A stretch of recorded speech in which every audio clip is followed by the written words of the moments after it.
Welcome to College Admissions Real Talk with Dr. Aviva Legatt, a podcast for students seeking to get admitted to top-tier colleges. Each episode will feature an important tip for your college admission success, delivered with candour and love. If you've ever wanted to take a peek inside the mind of a college admissions officer, this is your chance. Have a question? Text Dr. Legatt at 610 222 57 62. So, what's your dream school?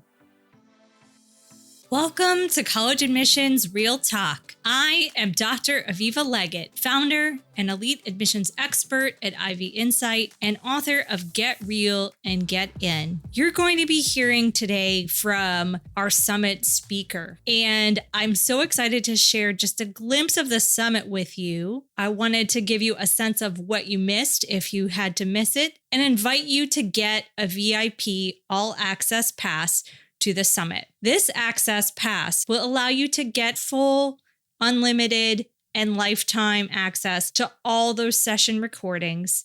This is just a clip. You'll also have the ability to attend live Q&A session with me, where I will answer your questions about college admissions right on the spot. And you're going to also gain access to my personal Ultimate College Application Template Bundle with bonus materials, and that has a value of $397. So click on the show notes, go ahead, reserve your VIP ticket so that you can gain access to the full summit experience and all its perks. See you soon. So now with that, since we're at the time, I'd love to welcome Marybeth Kravets. I'll introduce her and then I'll tell you what we're going to talk about in today's session. So Marybeth Kravets is the Director of College Counseling for Wolcott College Preparatory High School and the President of Marybeth Kravets and Associates, which provides college counseling and educational consulting.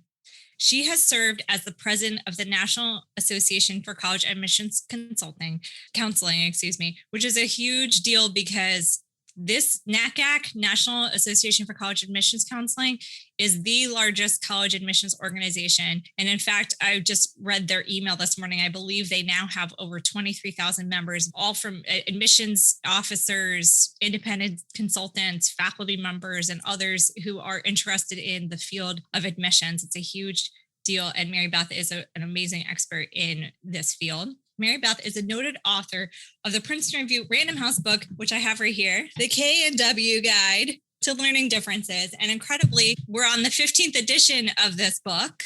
And we have a copy to give away to one of the attendees. She's received many awards, including the Community Service Award from the Harvard University Club of Chicago and the NACAC Gail C. Wilson Award for Outstanding Service. We're honored to have you, Marybeth. Thank you so much for being here.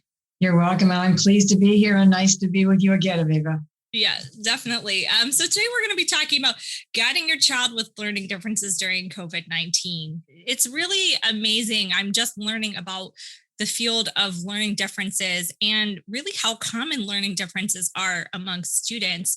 I was reading recently that about 1 in 34 boys has autism spectrum disorder. And I don't know what the stats are for other learning differences, but that is an incredible number of people who have this disorder. And there are many other learning differences, ADHD, mental health, and I'm sure Marybeth could talk about, what all the differences are. If you have an IEP, you have a learning difference. And I know many students do have an IEP out there. So, just to kick things off, tell us a little bit about your work with students with learning differences or how you've seen the perceptions change, let's say in the last 5 to 10 years with respect to admissions.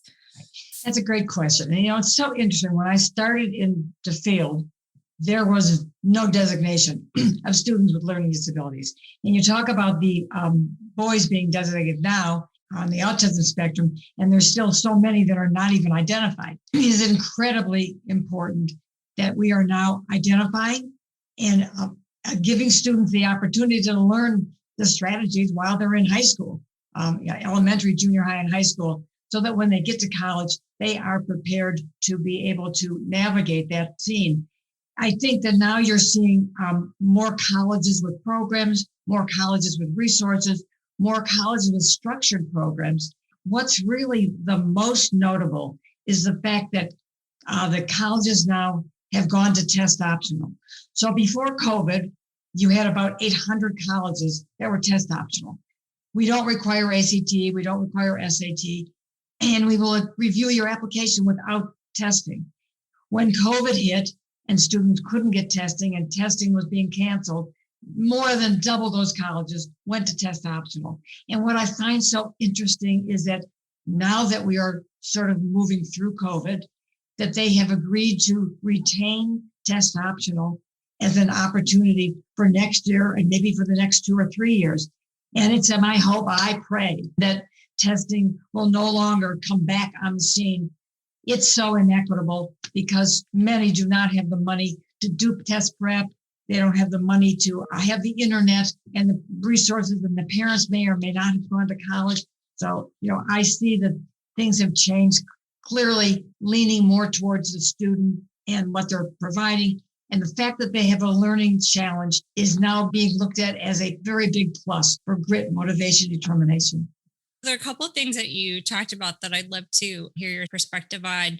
One is this idea of self-identification with respect to the learning difference, and the other is about that decision of test optional. So I'll go to the self-identification piece first. So when students are applying to college, are there ways that you would advise them to self-identify as having a learning difference or a learning disability? And what are some good strategies that they can use to do that? That is always a big question that I'm asked, big question from parents. Should we disclose? Should we not disclose? There's no ironclad answer to that. I really think it depends on the situation. For instance, you mentioned that I work at Walcott College Prep. Walcott College Prep is a fabulous new high school, opened up 8 years ago, and all the students are college bound, very rigorous curriculum, including physics and bio and chemistry and calculus for graduation. And yet you cannot enroll in Walcott College Prep unless you have a learning challenge. So every college that our student applies to knows from the profile that the student has a learning challenge. So the question of disclosing or not disclosing is already there.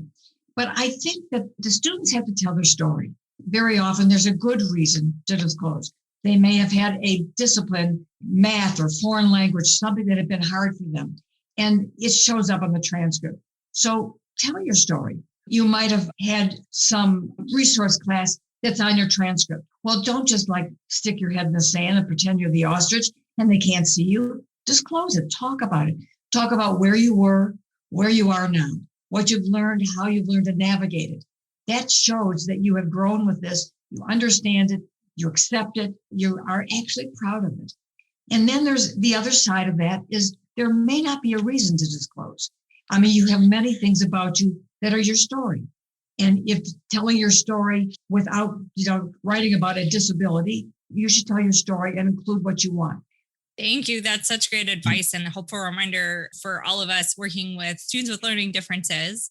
And it sounds like, in some cases, it's just going to be the obvious thing to do to disclose. And I would tend to advise people, unless there's some familial or cultural barrier from disclosing, I think it's all part of a student's narrative, the challenges that they've had to face and hopefully overcome in this college application process. I always say to students that if you disclose and it has any impact on your admission to that school, I say that you don't really want to go to that school.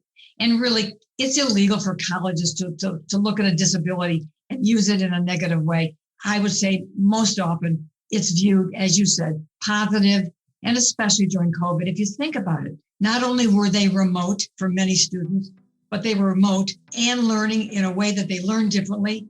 And their teachers very often may have not been trained to teach remotely. So again, these students showed awesome determination, grit, and power to get through this. College Admissions Real Talk is hosted by Dr. Aviva Legatt, edited by Stephanie Carlin, and produced by Incontrera Consulting. I'm Caroline Stokes, and this has been your daily boost of college admissions insight.